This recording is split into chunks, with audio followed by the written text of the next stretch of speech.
Before entering into actual video, let me just give you an introduction about us.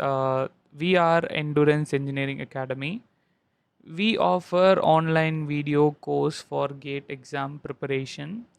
Okay, and also we offer full video course for GATE XC. Okay, so if you are planning for writing XC, you can visit our website for our full video course. This is our website link, and you can see this link in the description also. And you can call us at this number, or you can WhatsApp us. We will be getting back to you with the required if you have any queries, or else you can message your queries to our mail ID support at endurancengacademy.in. Okay, let us proceed for the video. And this video is an extract from our full video course. So let us start our next topic in this sequence and series. Okay, so in this sequence and series, the next topic which I'm going to discuss is integral test. Again, integral test means we are going to do test of convergence and divergence for a series only. Okay, convergence and divergence for a series by using integration. What does that means? Simple only. See, this is the statement of this integral test. Suppose if you are having a series like this, okay, summation of n is equal to 1 to infinity an. Okay, you are having a series like this. Now if you able to model, okay, if you are able to model a function f of x, okay, what is this function f of x? Simple, you will be having a term an, right? Wherever n is there, replace it with x. Okay, wherever n is there, replace it with x, and that particular function is nothing but f of x. Okay, f of x is equal to ax. Okay, replace n with x. Okay, so if you are able to model a function f of x from this an, okay, if you are able to model a function f of x from this an, and if that particular function is continuous, positive and decreasing, okay, so you can remember like CPD, continuous, positive, decreasing, in this interval, okay, in the interval of 1 to infinity. Okay, so what is the continuous? We already know what is mean by continuous. What is mean by positive? That particular function f of x has to be a positive function. Decreasing also we know that, right? That is the slope, that is f dash of x has to be less than 0, which is negative. F dash of x has to be negative. Okay, so these are the three conditions. So if you are able to form a function f of x from this an such that it is continuous, positive and decreasing, how to form that function? Simply wherever n is there, substitute x. Okay, if you form in that manner, then if this function, okay, if you are finding integration for this function, okay, if you are finding integration for this function, and if that integration is convergent, then this series is also convergent. If that integration is divergent, then the series is also divergent. How integration, convergent, divergent, proper integral, improper integral, we already discussed in integral calculus in our mathematics course, right? So that is not what I'm talking about here.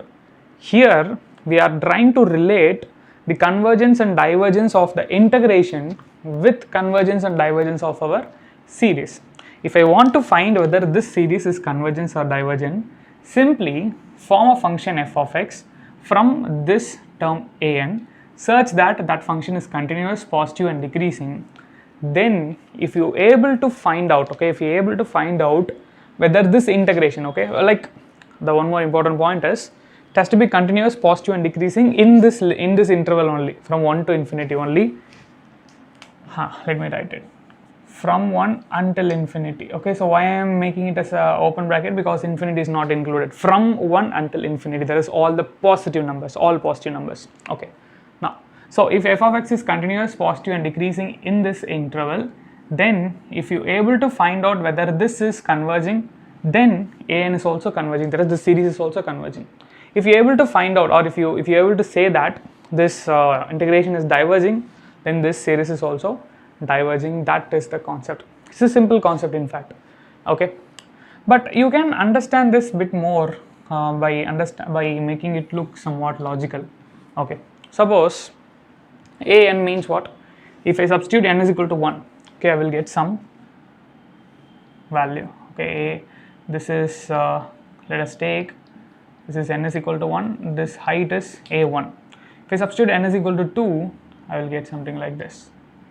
Okay, this is a2, this is n is equal to 2. Similarly, n is equal to 3, n is equal to 4, n is equal to 5, etc., etc., etc., etc. Okay, so a1 plus a2 plus a3 plus a4 plus a5, okay, a3 plus a4 a5 until infinity will give me the summation of all those things, will give me summation of an, the value of the series, right? Now what actually I'm doing, I'm forming a function, from this particular term only. So how does my function looks? It will be something like this. Okay, this will be my function f of x. Okay, so what actually the integration of f of x from 1 to infinity means?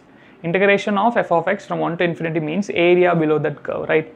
If that area is finite, I will say that it is, what is that? It is convergent. If the area is not finite, if it is infinite, I will say that it is divergent. So simply, we can say that, yes, of course, one thing to note, a1 plus a2 plus a3 plus a4 plus a5, if I keep on adding, the summation of all a values is not equal to area below f of x. Understand that. Summation of a1, a2, a3, a4, a5 until an or until a infinity, the summation is not equal to the area below this f of x. But I can conclude, if area below f of x, understand this carefully, if area below f of x is convergent or divergent, I can say that the summation of this also convergent or divergent, because it's almost same. Of course there will be some small changes will be there, because like some small area difference will be there. If a1 is here and a2 is here, some small area will be different, like the areas will be different, of course, this area and the summation of this. Okay, so I will be getting some area from this, I will be getting some summation from this, right? The summation won't be equal to area. Okay, summation and area is not going to be equal. This is s infinity, let me take it as the summation and area is not going to be equal.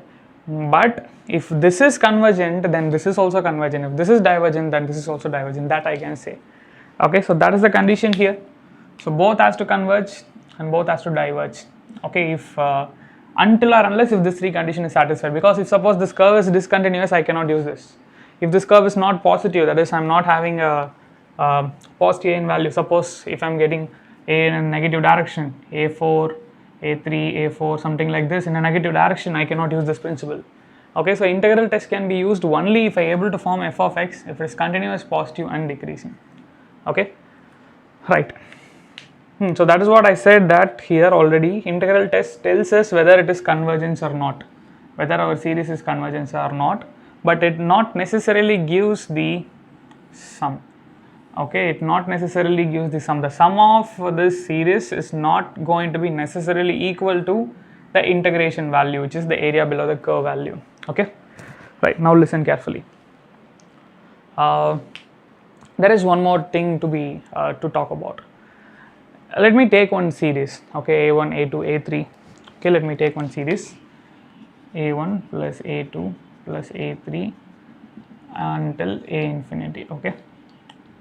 So we know that if this summation becomes infinity or minus infinity, it's going to be what is that? It's going to be divergent. If it is finite, it's going to be convergent. That is a clear thing which we already know. Suppose we say that, or else let it be convergence or divergence, whatever. If it is finite, it is convergent. Infinite means divergence. Let me take a series like this. Okay.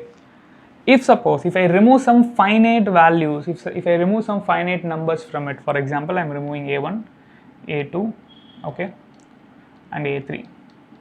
I am going to find the sum from a4 to a infinity. Okay, I am going to find the sum from a4 to a infinity. Will the convergence and divergence will there be any variation in convergence or divergence? Let me ask the question again. a1 plus a2 plus a3, a4 until a infinity. Let me say that this series is convergent. Okay, this series is convergent. Now I am removing a1, a2, a3. A finite number of terms has been removed. Okay, finite number of terms has been removed. I am getting a new series like this. Will this series be convergent or not? I already said that this series is convergent. Will this series be convergent or not? Yes, that series will be always convergent. Not always, that series will be convergent, because I am removing only finite number of terms, right? I am removing only finite number of terms. just by removing finite number of terms, the convergence and the divergence, those things I cannot vary. Even if I remove this finite number of terms, this summation still going to give some finite sum. Of course, suppose this is S infinity 1, this is S infinity 2, S infinity 1 won't be equal to S infinity 2. This is accepted. This is clearly accepted. A1 plus A2 plus A3 plus A4 until A infinity if it is equal to S infinity 1. If I remove 3 terms, A4 plus A5 plus A6 until A infinity if it is equal to S infinity 2. These two summations won't be equal. They are not going to be equal. But the condition is not going to vary. If this is convergent just by removing finite terms, for example, 2, 3, 4 is there. I'm just removing 2, 3 and 4. Okay, just removing the finite terms. If I remove only finite number of terms, the convergence of this particular series is not going to vary. Summation will vary. Okay, of course, this S infinity 2 will be equal to S infinity 1 minus 2 minus 3 minus 4 because these are the 3 terms which I removed, right? 2, 3, 4. So this much value I need to subtract it from S infinity 1. Okay, the summations are not going to be same, but still both of them will be convergent. Okay, this is an important thing. If you understand this, it will be useful when you are solving problems. Okay, so that's what I given here. Convergence not affected by addition or subtraction, okay, of a finite terms. Okay, even this case I said only subtraction. Even if you add also, okay, even if you add some finite terms also, even if you are removing some finite terms or even if you are adding some finite terms, it's not going to affect the convergence. It will affect the summation, but it won't affect the convergence. Remember that. Similarly for divergence also, right? Similarly for divergence also, if I remove some terms, infinity is going to be infinity only if I remove only finite terms. Similarly, if I add only some finite terms also, infinity is going to be infinity only. So divergence will not get affected. Okay. So convergence not get affected by addition or subtraction of finite terms. This is important point, okay, because it has to be finite term to a series. So by this I can say that, what I can say, from this we can conclude convergence of, okay, we can conclude convergence of summation of n is equal to 1 to infinity an. Okay, if I want to find out convergence of this, whether it is convergent or it is divergent, if I want to find out convergence of this, I can find out convergence of this just by using, okay, with the help of n is equal to sum n to infinity. Okay, and this capital N, maybe 3, maybe 2, maybe 4, maybe 5, maybe 6, something like that. As we seen here it is starting from 4. Okay, so I can find out convergence of this particular series from this series. Okay, so from n is equal to some capital N to infinity, which is nothing but, okay, I can determine it from n to infinity f of x dx, until or unless this f of x has to be positive, continuous, positive and decreasing. Okay, so I hope that this is clear, right? Actually it is very important theorem. We will be using it directly for solving the problem, so try to note down it properly and understand it properly. Let me try to give a fast recollection. If you want to find out convergence of particular series, simply find out whether the modeling, that function which I am modeling from our an, okay, if that function is continuous, positive and decreasing, then find out integration for that from 1 to infinity. If that integral is convergent, then this series is also convergent. If the integral is divergent, then this series is also divergent, simple. And now the value of integration which I am going to get will give us area below the curve f of x, and that area is not going to be equal to sum, not necessarily equal to sum. Okay, sum of the infinite series. And now last but not the least, if I remove some finite terms or if I add some finite terms, the convergence property is not going to vary. If it is convergent before adding or removing terms, it's going to be convergent after adding or removing term. If it is divergent before adding and removing term, it is going to be divergent after adding or removing term. Okay, so the divergence and convergence is not going to vary. Of course, again, summation will vary. If suppose this summation is s infinity, this summation is not necessarily to be same. Okay, So I can find out convergence of this series with the help of this series itself, by finding out integration from n to infinity f of x dx. Okay, so now let us do some example problems. Right, let us start doing some examples in integral test. Okay, see, I'm not going to do this example directly with respect to integral test. I just want to give you something which is going to be very, very helpful when you are solving problem. See, whenever you see a problem and related to series and they are asking you to find out whether it is converging or diverging, first thing which you need to do is to check for divergence test. Okay, so let me give you the steps. First thing, check the divergence test, limit n tending to infinity an. Okay, so if it is not equal to 0 or doesn't exist, okay, doesn't exist, then it's clearly divergent. Okay, it is clearly divergent. Suppose if the limit n tending to infinity an is equal to 0, okay, what I can conclude? If an is equal to 0, what I can conclude? I cannot conclude anything. I already said about that, right? Only with this we cannot conclude. If a series is convergent, then this is true. But if this is true, from this I cannot say that whether it is convergent or divergent directly. So if this happens, okay, if this happens, go for step 2. Okay, go for step 2. And what is the step 2? Simple one. Try to compare this particular, whatever the series which they given, try to compare it with our general series. What are the general series? Something like geometric series, or harmonic series, or telescoping series, or there is one more series which I am going to discuss later. Okay, try to compare it with that also. Okay, so try to compare it with these general series, geometric, telescopic, harmonic, or one more is there that you will be seeing it later. Okay, try to compare it. Okay, so try to compare it with general series. Okay, and if suppose no general series is matching with this, okay, it is not under geometric progression, it is not harmonic, it is not telescopic series, it is not telescopic series means what? I will try to factorize it, I will try to split it. I'm not able to split it, and similarly it's not of any general case, then go for step 3. Okay, so step 3 is the integral test.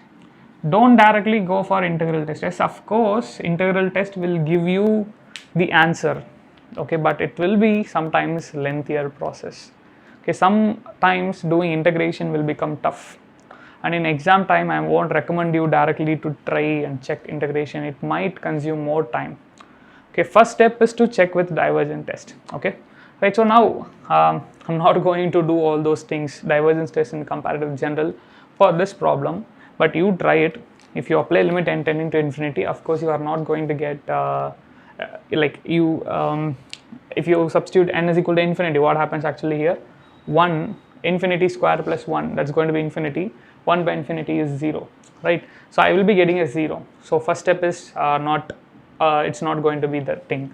Then come to second step and try to check whether it is matching with any general series. If it is not matching, go for the third test. Anyways, this example I am taking it for explaining you the integration test, so I am going to go with integration test. So what is the integration test? Try to model it. Okay, try to model an f of x.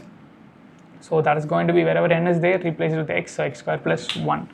Okay, so now once after doing this, check that positive, continuous, and decreasing, P, C, D, those rule, whether it is positive.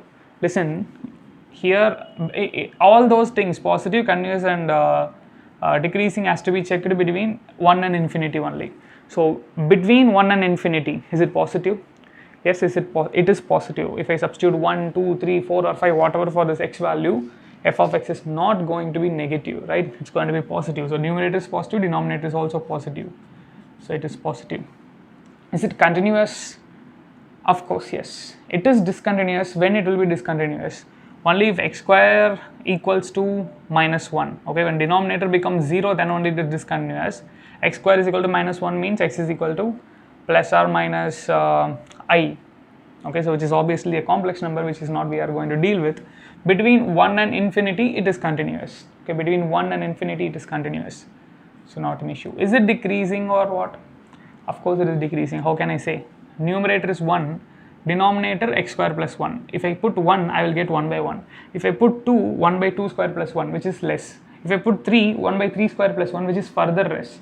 So numerator is constant, denominator will keep on increasing between this limit 1 and infinity. From 1 to infinity, denominator keep on increasing, numerator is constant, so this total term will continuously decrease. Okay, so this is going to be positive, continuous and decreasing in this interval. So we are satisfied with the condition, okay, for integration test. So since the condition is satisfied, simply find out integration from 1 to infinity of this f of x dx, which is nothing but integration from 1 to infinity. Let me take this 1 by x square plus 1 into dx. What about this 1 by x square plus 1? That's nothing but tan inverse of x, right? Integration of 1 by x square plus 1. It's tan inverse of x.